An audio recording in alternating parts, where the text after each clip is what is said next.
3อย่างที่ท่านบ่ควรเฮ็ดถ้าบ่อยากเสี่ยงที่จะเป็นพยาธิกระเพาะลำไส้แบบซ้ำเหือ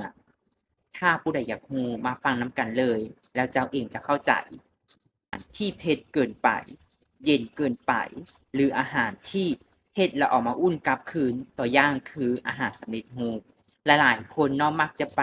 เข้าห้างซูเปอร์มาร์เก็ตหรือเข้าไปบ่อนที่แบบห้างสรรพสินค้าแล้วไปซื้ออาหารที่มันสำเร็จรูปเอาไปอุ่นในไมโครเวฟหรือว่าอุ่นหยังก็แล้วแต่แล้วก็กิน เฮ็ดประจำเฮ็ดแบบซ้ำเฮือนี้ท่านจะกำลังนำพาลำไส้ท่านไปสู่จุดจบที่มันบ่สวยและ2คือคนใดที่ว่ากินข้าวแบบฟาวแบบฟั่งเร่งนำเวียกนำงานอันนี้ก็บ่ดีคือกันต้องปรับเปลี่ยน3คือกินข้าวแล้วกินของหวานเลยหรือว่ากินข้าวแล้วนอนทันทีคนใดที่มีพฤติกรรม1ใน3อย่างที่ส่งเว้ามานี้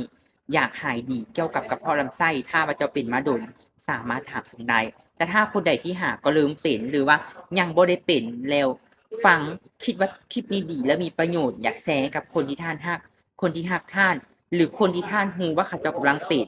สามารถเซฟบันทึกเป็นรายการโปรดแล้วกลับมาเบิ่งอีกและแชร์ไปให้กับคนที่ท่านรักได้เบิ่งอีกและเข้าใจ